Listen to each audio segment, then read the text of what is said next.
Ti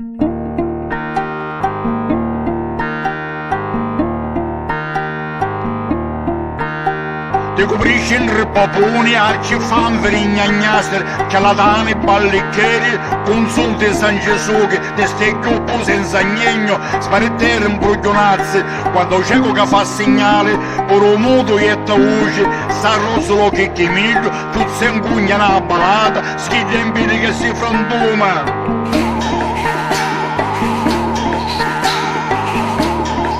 Cantavo zio, dillo nonno, do socio do catananno, uozza gli addenazzi, per fiduna sabotassi, caprassi vermenusi, gestate in agenia, socco seminati, a rifuggiti, amore di bottani, e fino di ciasco, asile e buono, yamatile e guasto, scopatevi la lanzalora, scopatevi la sacasazza, che c'è la vita e chi la ti imbrogli, di buce e di cattite.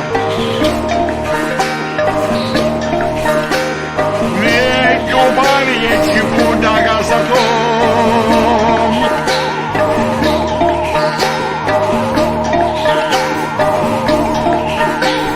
Mangiate velle un po' che cardone amare, fame, ciceri e cicoria, urrani, senave e cardeggia, e fili utte, e dormiti che porta fette, che fa bene al pancino.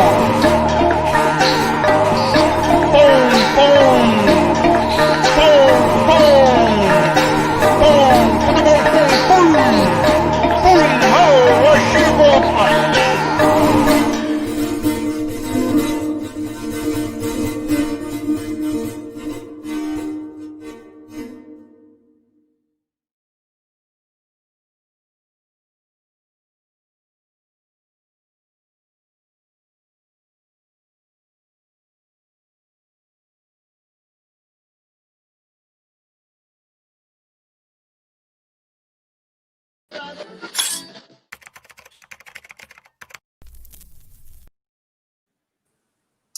Salve a tutti, benvenuti. Siamo qui con il maestro Alfio Antico, con Giuseppe Attardi, che è l'autore di questo volume sul maestro Alfio Antico, il dio tamburo. Bene, siamo in diretta su Facebook e su YouTube. Io tristemente dal chiuso della casa, ma vedo che insomma c'è un lussureggiante giardino che vi ospita. Sì, c'è un motivo per cui anche ci troviamo in questo luogo che è Borgo Nocchiara, perché qui è il territorio di Carruba, il nome che da bambino, aveva 9 anni, era stato dato ad Alfio Antico, e qui era il suo territorio dove portava a pascolare le pecore. Poco più avanti c'è anche un ovile, la Mannara, una diroccata dove lui appunto andava a ripararsi nelle notti gelide. È uno dei territori, insomma, dove ha vissuto, dove è cresciuto Alfio Antico da pastore. E non solo, sotto quegli alberi che non possiamo inquadrare della terrazza dove adesso è nato un resort, lui ha creato moltissime delle canzoni più belle del suo repertorio. E quindi ecco, per i nostri follower in questo momento è un'opportunità straordinaria di entrare veramente nel mondo di Alfio Antico. Maestro Antico, noi siamo qui appunto per presentare il libro di Pucci. Chiedo a lei, ecco, come di Giuseppe Attardi, come è nato questa idea di farsi di questo incontro, ecco, e come è nato questo racconto? Ma guarda, Pucci Attardi mi ha colpito sempre nelle cose che ha scritto nella carriera, sui giornali, il modo di vedere lo spettacolo, molto, cioè, quello che in realtà veramente sono, insomma, senza cose, diciamo, la parola pensata o una lettura su uno spettacolo. Io ho sempre lavorato distinto, ma rispettando anche il copione, una scaletta che si deve suonare. Mi ha colpito sempre queste cose. Una volta mi chiamò per intervistarmi. Io stavo al mercato a Catania, alla pescheria. Dove sei? E fa Pucci, sto comprando i peperoncini per farlo con l'acciughe. Tra l'articolo che lui ha scritto usò queste parole. C'è stata sempre una sua, mi ha colpito la sua sensibilità di osservatore, di entrare nel personaggio, se io sto mentendo o veramente sono fatto così, rispettando anche se improvviso. Questo mi ha colpito di lui, insomma, una persona molto, no, perché qua davanti il modo come usa la parola, la descrizione di un artista o anche di un animo umile, senza nessuna malizia, perché purtroppo mia mamma invece senza malizia. Poi non so, c'è stato un punto che attraverso il controllo di una confidenza linguaggistica mi sono permesso a dire: ma c'è delle cose che si piacerebbe, come sono anni che io sto cercando di scrivere un libro o di fare un libro. E lui mi fa: sì, bello sarebbe, se io ti mando delle cose, lavorici tu, mandami. Da qui è nato tutto questo qua, e alla fine si è avverato un sogno della mia vita, perché l'ho sempre pensato questo.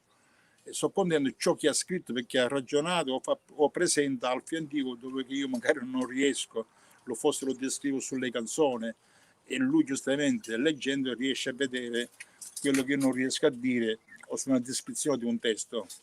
Per questo sono contento di quello che faccio, insomma.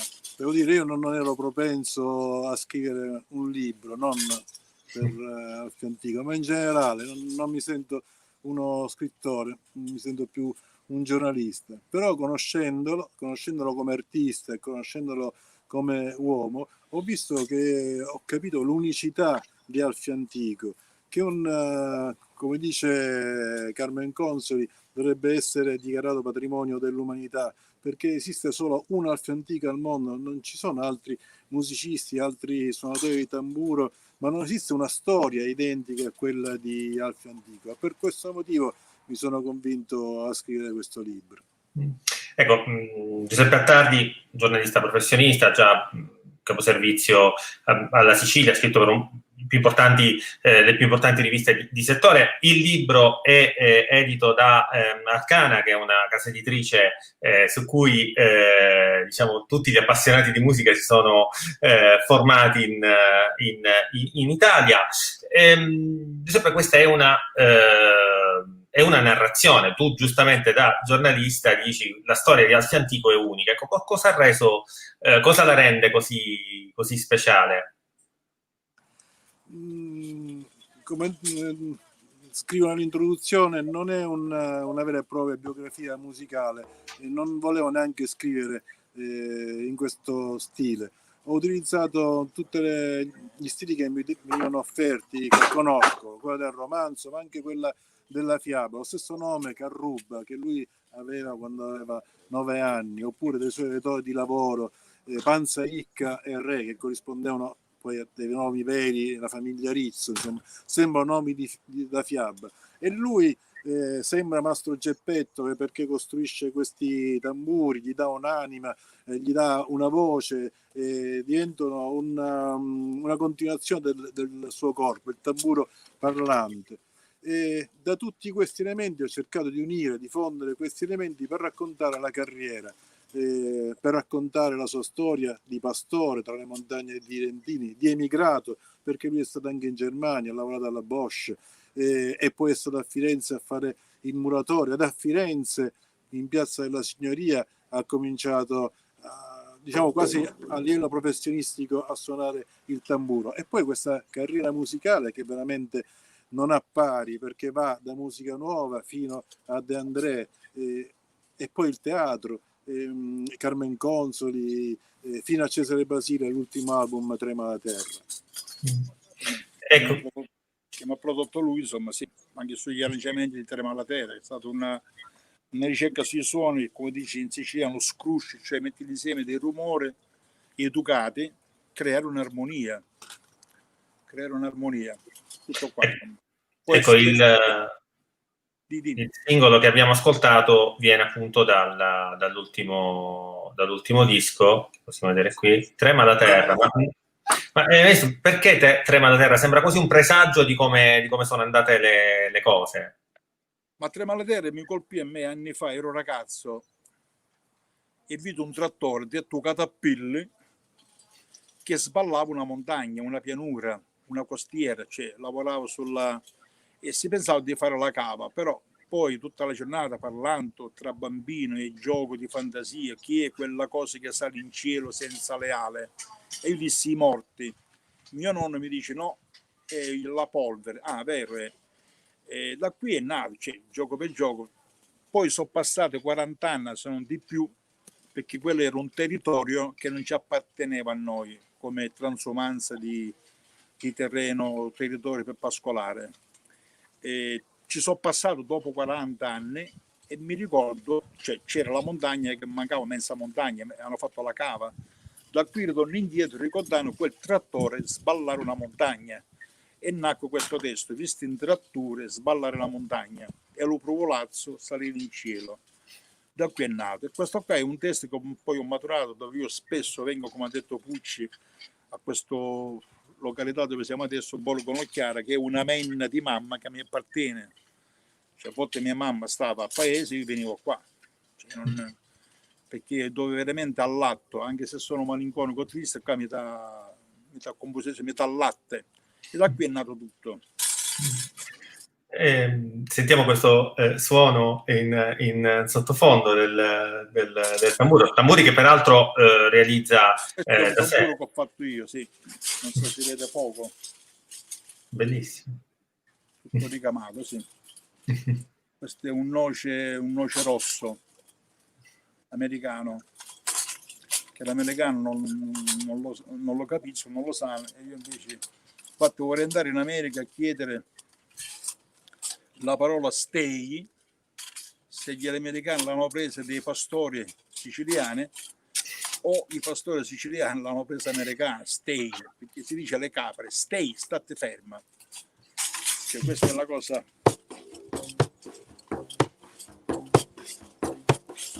Visto in trattore sballare una montagna, lo provolazzo chiamare in tali cieli, visto il vento dannato visto il vento dannato con lo mare, e le luci brune ballerine e sariclia, trema la terra e tutto lo stato, tremano tutti sopra sta terra, cancioni funte che non hanno piccato, cancioni morti tutti in sepoltura,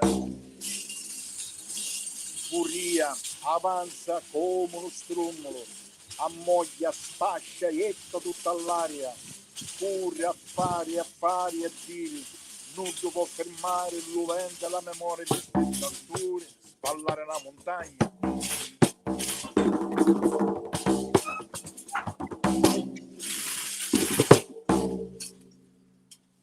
Così un'aria improvvisata, via. Meraviglioso, è un grande regalo per noi e per chi ci sta seguendo. Avremo anche spazio per qualche domanda, quindi potrete interagire. Questo è stato veramente un bel regalo. Ecco. Peraltro, so che Pucci, per raccontare il mondo di Alfio Antico, ha seguito letteralmente per anni Alfio Antico nella sua vita, per entrare un po' nei suoi luoghi. Giusto, com'è andata, Pucci? Sì, perché Alfio è molto legato alla sua infanzia, nonostante fosse stata così difficile e dura per lui, perché appunto fin da 9 anni ha dovuto lavorare e stare con le pecore, ha avuto i problemi familiari di un padre malato. Ma è legato, nonostante sia andato fuori, lui vive a Ferrara, è sempre legato alla Sicilia, alla sua terra, appunto a questo Borgo Nocchiaro che lui chiama la Minna, insomma, dove viene la tetta della madre. La tetta della madre, dove viene ad abbeverarsi, dove viene a trarre spunto e ispirazione. E quindi naturalmente sono dovuto per necessità entrare, cercare di capire questo mondo. Oltre a studiarlo sui libri come uno studentello, sono tornato in biblioteca a studiare libri sia di storia della pastorizia ventinese, sia insomma della storia transumanza e così via. Siamo andati nell'ovile dei figli della famiglia Rizzo, che sono stati i suoi datori di lavoro, e insieme abbiamo fatto la ricotta con il mestolo di legno e il pentolone di rame nero, abbiamo fatto la tumazza, siamo stati anche in transumanza sulle montagne di Troina, però in quel caso non c'erano le pecore, c'erano delle vacche, ma che comunque davano il senso di questa trasmigrazione di uomini e di animali, che in pratica è quella anche che è vissuto materialmente lo stesso Alfio Antico.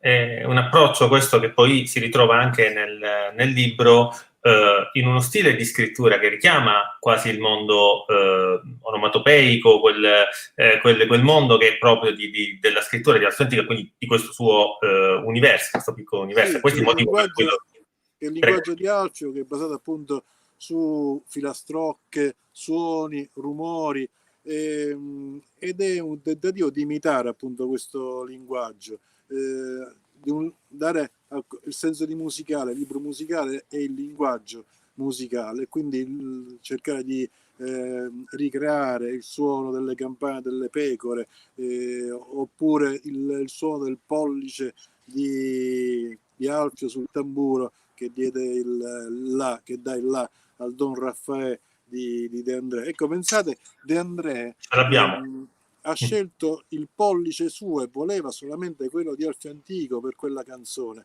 non ha voluto nessun altro percussionista per quel brano. Io gli disse, ti mando un mio allievo, manca a venire io dalla Sicilia a Milano. Dice, no, io voglio il tuo pollice, che poi non per qualche cosa magari non mi riconosco proprio come di accompagnamento del tamburello su Don Raffaele, però lui ha voluto il pollice, cioè questo significava il controllo e la conoscenza che davo quando chiamavo il pollice battente, che fai la nota, è come un elastico, deve essere morbido, boom, cioè proprio. Questo mi ha dato anche il teatro. Io studiavo vedendo il frumento, quando si piega il frumento lo seguo col sinistro e si chiama musicalmente contrattempo, contrappunto, tipo Bach, una cosa del genere. Questo, insomma.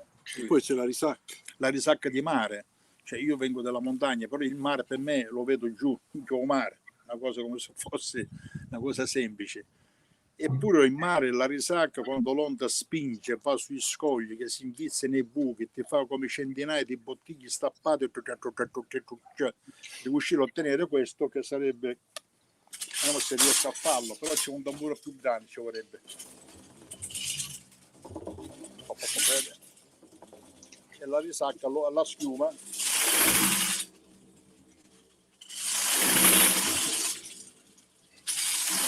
immagino con tamburo più grande, più lunga, a più suono di pancia. È meraviglioso. A beneficio di tutti, ascoltiamo un piccolo estratto dal brano con De André.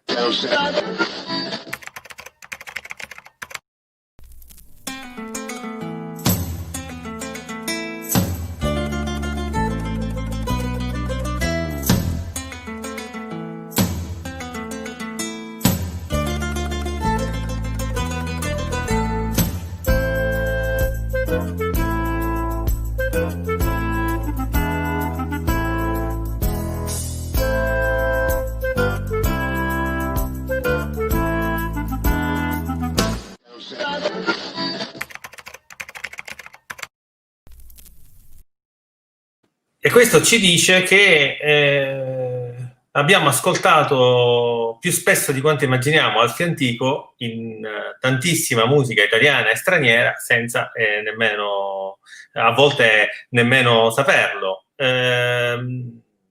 Sulle collaborazioni di Alfio Antico nel libro se ne parla, insomma c'è veramente tanto da dire, tutti i più grandi. Sì, e tutti quanti hanno ripetuto sempre la stessa cosa, hanno sottolineato l'unicità dell'artista, esiste appunto solo un Alfio Antico, se si vuole quel suono, se si vuole quel tamburo, bisogna solamente chiedere appunto il suo pollice alla sua mano. Lui ha cominciato con Eugenio Bennato, e tra l'altro nel libro racconta anche come è avvenuto questo incontro, che ha due tempi, uno in Piazza della Signoria e poi quando lui si è presentato con una cassetta di arance di 50 kg a casa di Eugenio Bennato a Napoli. Poi è andato in tournée, ha fatto sia concerti sia spettacoli teatrali con Beppe Barra, ha suonato con Vinicio Capossela, con Renzo Arbore. Renzo Arbore racconta nel libro l'episodio di Montreux, dove Quincy Jones rimase estasiato da questo percussionista straordinario. E tra l'altro Alfio ha avuto tante volte l'occasione di poter fare il salto dell'oceano, andare a lavorare anche in America. Il suo legame con la terra, soprattutto con gli amici, con le capre, con il suo mondo pastorale, l'ha trattenuto sempre qui e appunto non gli ha fatto fare questo salto, altrimenti, ma lui poteva benissimo essere una star che poteva esibirsi sul palcoscenico del Metropolitan di New York. Tra l'altro rendendo iconici alcuni lavori, penso al brano di Andrea di poco fa, ma ne possiamo sentire un altro che grazie ad Alfio Antico ha la sua identità. Prego.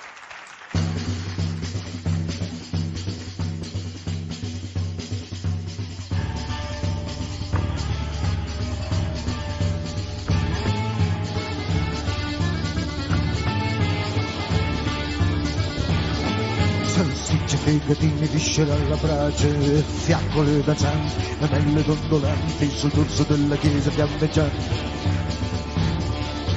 Fine bancarelle, terra arsa e rossa, terra sì, terra di sì, terra di confine, terra di dove finisce la terra.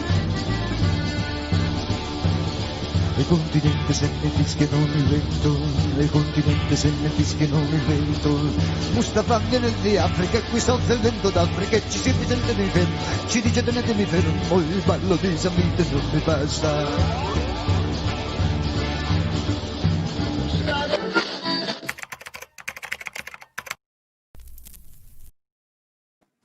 E quindi insomma, caspita. Devo dire, c'è tutto un capitolo dedicato al ballo di San Vito dove Vinicio Capossela racconta che cosa ha combinato Alfio Antico, tanto da paragonarlo al dio all'inferno, a quello che portò insomma nello studio di registrazione di quel brano, e da lì è nata anche un'amicizia, insomma, una collaborazione musicale.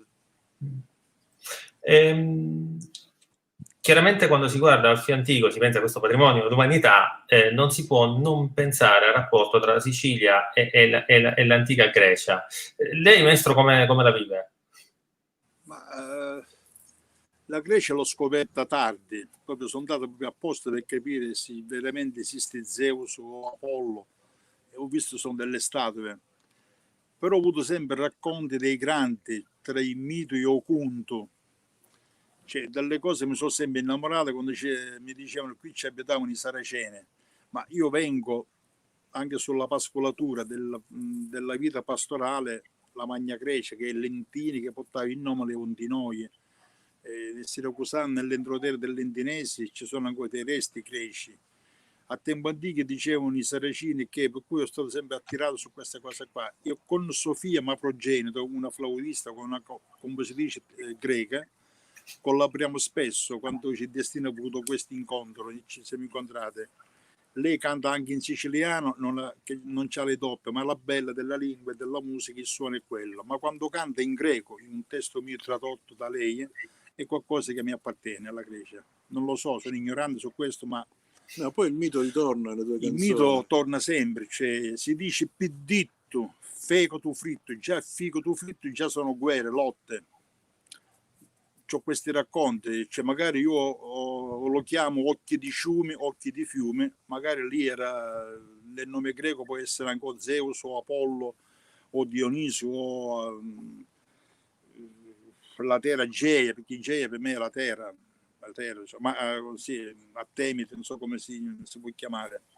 No, per colpa sua mi sono dovuto rileggere tutto Virgilio, i libri di Teocrito, mio conterraneo, e quindi sono trasferito in questo mondo bucolico, arcaico. Dicevo antico, Demetra, poi mi è venuto in mente Demetra è grande, scopro che è la terra, è la donna, quella che ci nutre, e spesso l'uomo distrugge. Io sempre sono stato attaccato, e quando vado in certi territori riconosco le ebbe e mi mangio, me le mangio, insomma. Tra l'altro le bucoliche scoperte per un regalo di Bennato, se non sbaglio, giusto?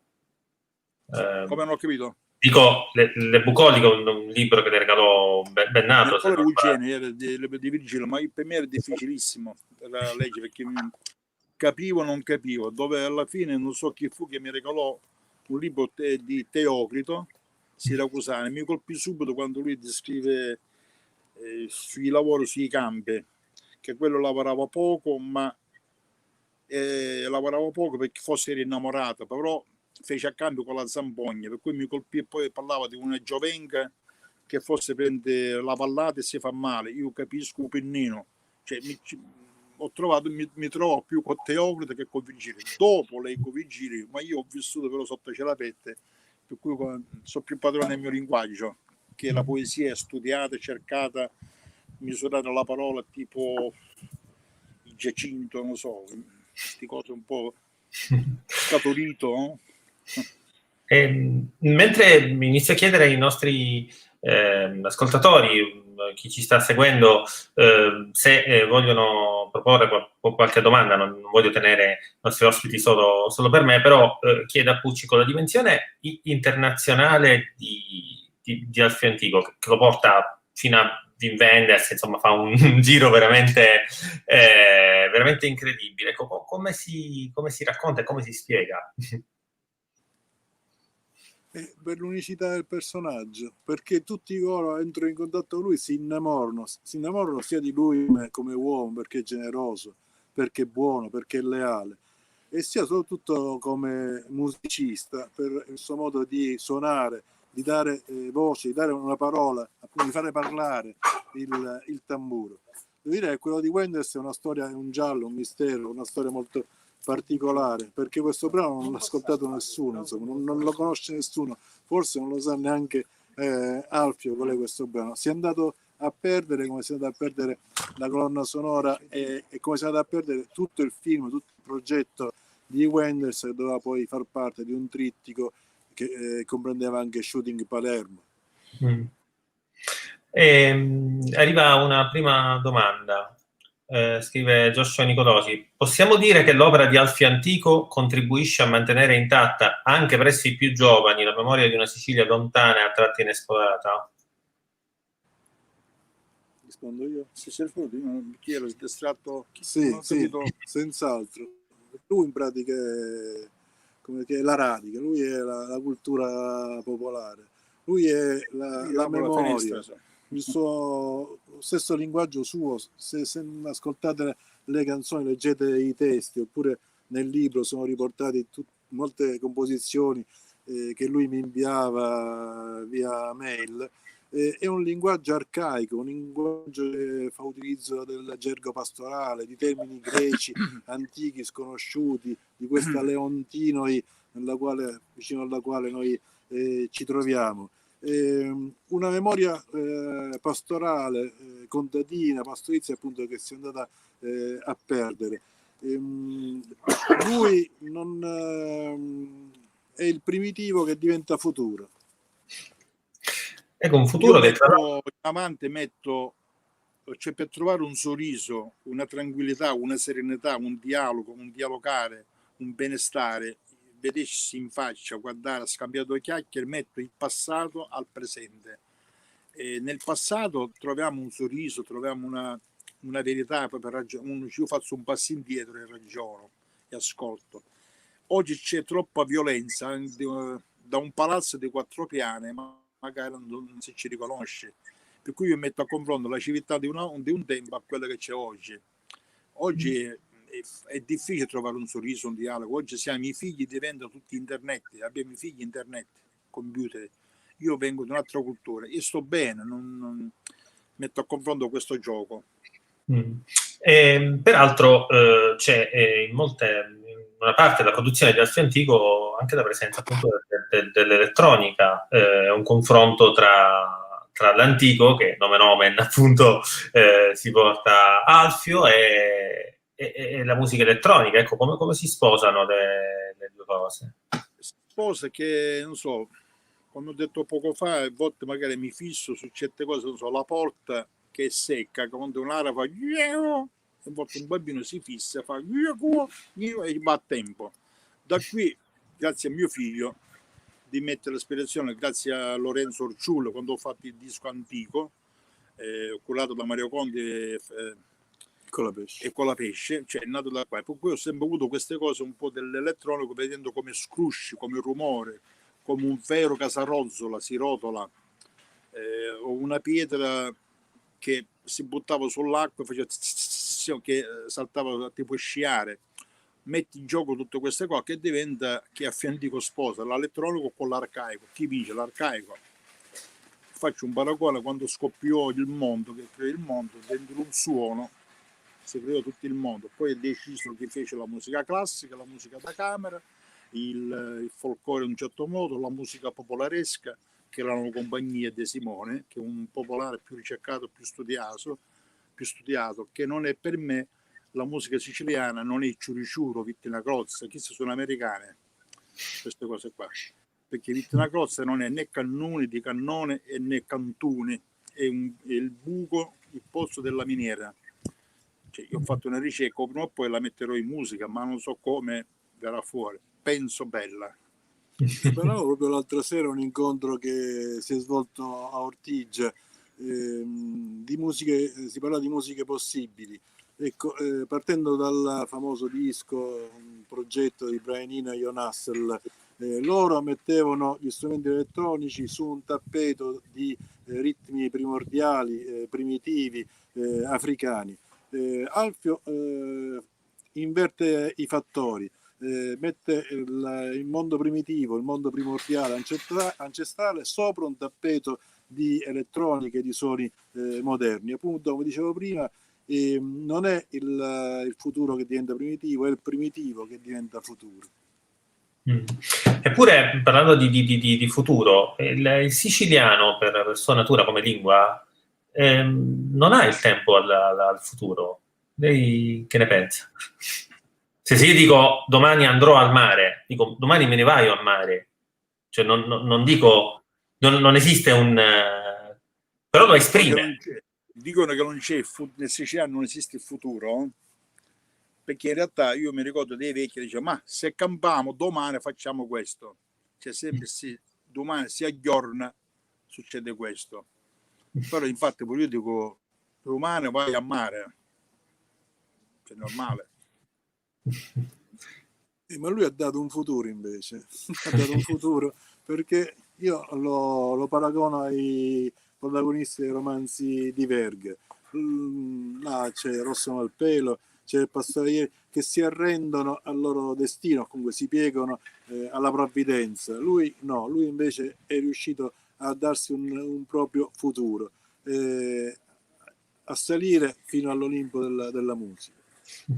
C'è un'altra domanda del pubblico. Paolo Bennardo chiede: quanto è importante il teatro nelle opere di Alfio Antico? È importante, sì, perché forse anche il teatro è quello che mi ha dato tanto, diciamo, a scoprire soprattutto la sonorità, l'armonia, direi, la gentilezza del suono, senza nessuna violenza.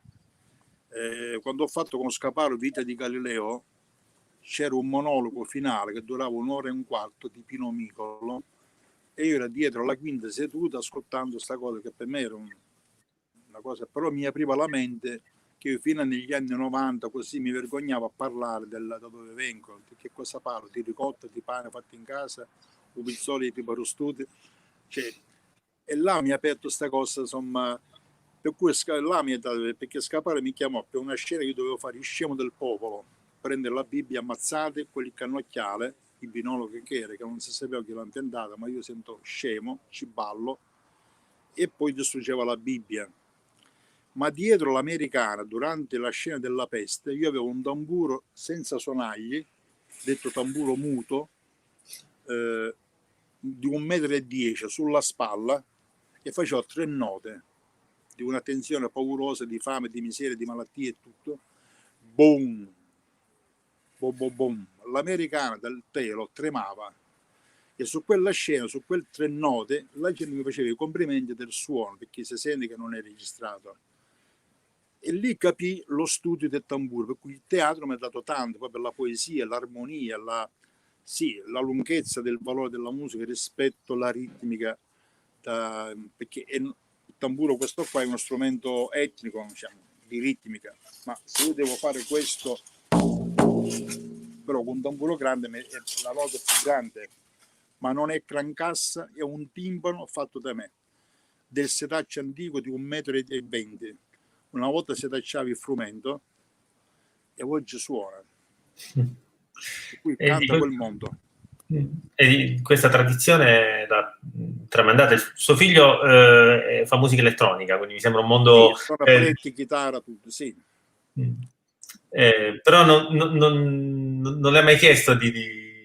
Ma quando era piccolino lo suonava, cioè faceva la manina, la faceva la terzina, ma secondo me se lo prende lo suona, perché lo suona comunque, però adesso è preso di altre cose. Poi la tradizione del tamburo non è tradizione, è una cosa mia personale. Io per esempio sono l'unico che conosco la ritmica nobile, che è la più bella al mondo, che è il siciliano. Il modo di suonare il tamburo alla siciliana, che tutti oggi non lo so, no, che non lo sono, non si possono permettere perché c'è la gara sulla pizzica, no? Che arriva prima. Ma la ritmica siciliana è la più nobile, signore, gentile, proprio a mano aperta, suonata dalle donne.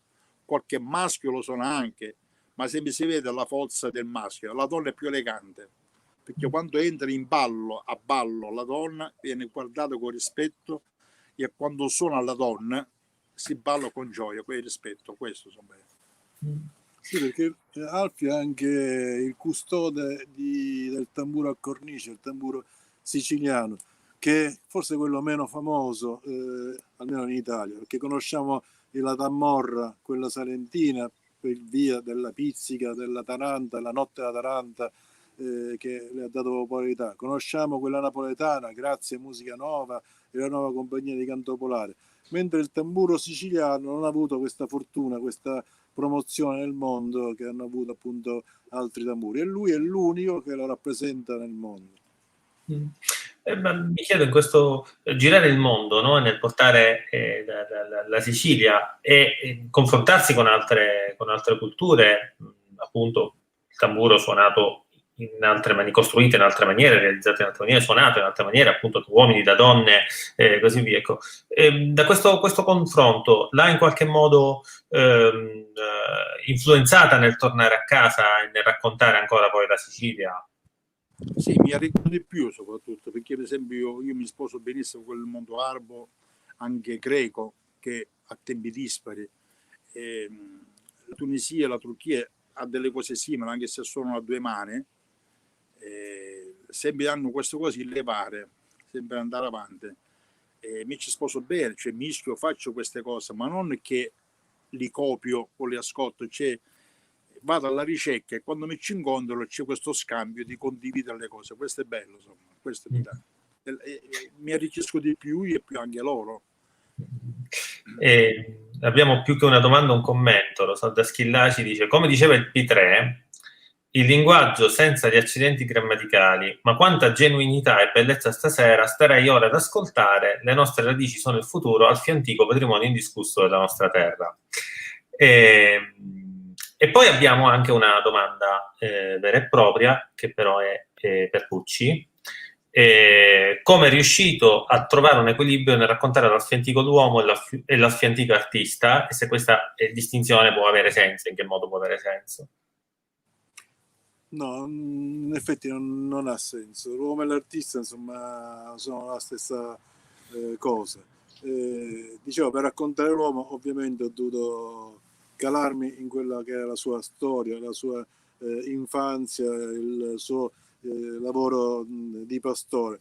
L'artista, insomma, già lo conoscevo attraverso i dischi, attraverso le sue esibizioni, avevo seguito la lavorazione sia del disco Guten Morgen con Carmen Consoli, sia quello recente Trema la Terra con Cesare Basile. Ho dovuto scoprire, poi ho scoperto invece l'uomo, il pastore, l'emigrato in Germania e poi l'emigrato a Firenze, e poi questa sua storia incredibile con il mondo teatrale che io ad esempio non conoscevo. C'è un'altra domanda. Laura Gentile dice: quali fiabe o racconti popolari raccontavano più spesso nella sua famiglia, ovviamente per Alfio, se questa ha contribuito a formare il suo orizzonte culturale e di fantasia. Quindi, fiabe e racconti popolari. Ma di racconti di mio nonno Alfio Azzarello, che era uno che sì, dalla parte artistica sonora viene da parte dei nonni materni, mamma, zio, insomma. Il fratello di mia mamma, Santino, era amante di cantare, e mio nonno suonava il zufro di canna, che non era il fiscaletto, ma lui lo chiamavo fiscaliotti, era un po' più grosso e più lungo, 7 buchi sopra e 2 sotto, e faceva arie. Sì, mio nonno mi raccontava, le favo quello del verme e quello del leone, che qua la fava del leone è proprio la stuzzica, perché il leone è il leone, il lupo è il lupo, l'asino è l'asino, il mulo è ancora più cattivo, ma il grillo è più intelligente. La fava del leone quella? Fava del leone, che c'era una capra che si impadronì della casa della volpe. La volpe ci dice alla capra, cioè tu esci fuori di qui dentro. La capra dice no, sogno una tinta crapa e hai un corno dispero e paro, si esco di qui dentro e gli faccio una tagliata. Cioè che la capra di corno faceva scherma, per cui la volpe, non capendo il linguaggio, si impaurisce e se ne va. Incontri il leone e racconta ciò che è successo. C'è una capra così, poi ci vado io, la faccio fuori. Il leone appunto si mette a paura, ci va il lupo, alla fine lo incontra un grillo e dice a Wuppe, capito comare Wuppe? A Wuppe c'è una crapa nella mia tana che non vuole uscire, mi ha detto sogno una tinta crapa, sei un corno ma dispereparo, prima che ne esci di qui dentro gli faccio una tagliata. E il grillo disse, ora ci penso io, la volpe, ci mancato a fare quello che sia di minimo, c'è chiuso il leone, non è stato capace, c'è tutto il lupo, non è stato capace, ci penso io. Il grillo va e vince, perché aveva intuito la debolezza della capra. Dov'è la capra? Nella coda. La capra sta sempre con la coda in alto e c'ha tutta la pelle liscia, pulita tra la coda e la natura, detto tutto un puzzo dove c'era bandazzo nella coda. Per cui il grillo disse, la crapa dice, io sogno una tinta crapa che hai un corno dispero e pari, e il grillo rispose, io sogno un tinta riggio e tu sabato e tappo un tiggio. Si attacca lì, la capra chiude la coda perché gli dà fastidio, il grillo si mette tra la natura, per cui la capra è costretta a uscire, perché quello è il punto più debole della capra, per cui la stuzzica. Questo mi raccontava nonno. Il verme era quello che il cielo creò la terra creò i fiumi creano i fossi creano il fango creava il verme urla e ho fame, io fame, risponde il Dio della giustizia. Dice, io ti offro fichi secchi e bicocche mature. Il verme, che caspiterina me ne faccio di fichi secchi e pericoca, piuttosto toglimi dal fango e mettimi tra i mascilli, il gingillo sotto i denti dell'uomo, dove posso nutrirmi delle sue radici. Risponde il Dio della giustizia, no, questo non si può. E il verme dice, sì, ti vengo a trovare in sepoltura, che ti suco. Questo insomma c'è sempre la morale. E poi le filastrocche, puti putè. Io dicevo a mia nonna, vogliamo mamma. E nonna, puti putè, a mamma non c'è, aiuta lo mulino, che potto saccuglino, chino di manna, chino di stupa, ve ne sciavola ietta mucca. Mio zio Ciccio, quando ci facevo l'incontro, lui mi anticipava dicendomi, a sai kid? Quale zio? Vede che non la sai, papà mio. E mi diceva, c'era una volta un re, buffet, biscotti e menenga, sto re, buffet, biscotti e menenga, aveva una figlia, eccetera, eccetera. E questa qua non tutti conoscono il succhio di questa filastrocca, ma perché si rifà ai vespe siciliane quando fuori espulsi. Tutto qua. Allora è molto bello come un modo veramente per entrare in questo mondo. L'ho detto veloce, tanto per così non... Certamente. Va bene, io insomma, se ci sono altre, in questo momento non stanno arrivando altre domande, se ci sono, ecco, chiedo ai nostri ascoltatori di farle.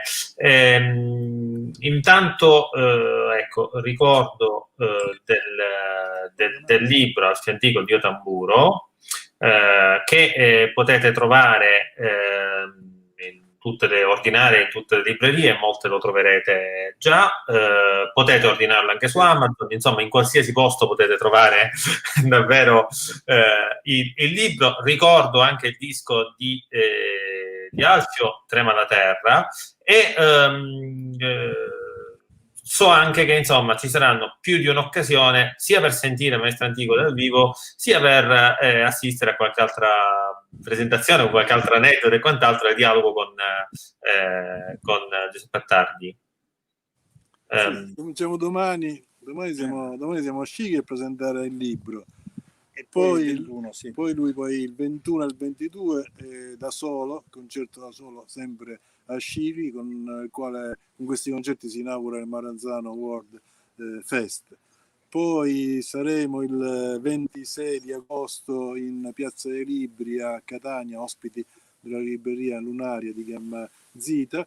Lui il 29 sarà in concerto con una formazione molto interessante ai Mercati Generali, insieme con Cesare Basile, una sassofonista, e Mattia Antico. Tra l'altro il concerto con Mattia che ha tenuto all'Alcantara è stato uno dei più bei concerti visti in questi ultimi anni. E poi sarà lui a Valderice in concerto da solo il 30, il primo sarà in Sardegna al prestigioso Festival Jazz di Sant'Anna a Resi, e poi il 5 settembre ci incontreremo nuovamente per la presentazione del libro al Dedalo Festival a Caltabellotta in provincia di Agrigento. Bene, quindi insomma un bel programma, veramente occasioni preziose e molto diverse anche tra loro, vedo esibizioni con formazioni diverse e quant'altro, quindi insomma vi invitiamo tutti, a seconda di dove vi troviate, a prendere parte. E detto questo, io ringrazio moltissimo i nostri ospiti, ci hanno dedicato un sacco del loro prezioso tempo, e ringrazio voi per averci seguiti, e insomma a presto e grazie. Grazie a te. Grazie, ciao, buona serata.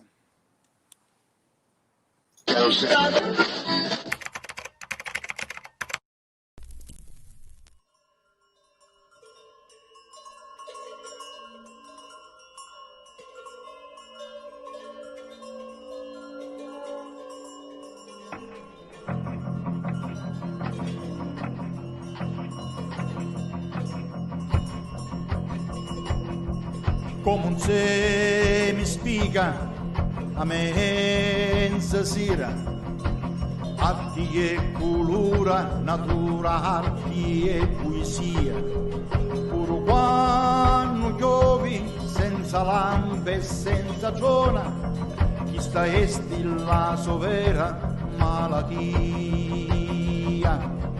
che non sono mai stati mai stessi, chi sta esti la sovera malattia.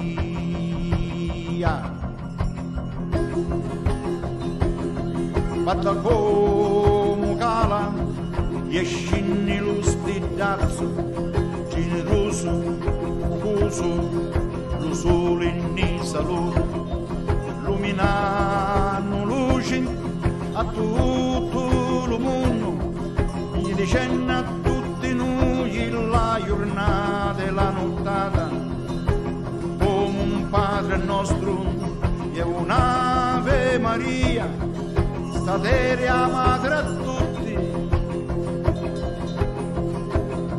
bella già frontolina, di veneri la stiglia, passo passo con lo cielo, passo passo con la notte, la prima a comparire e l'ultima a lasciare, ritorni con l'aurora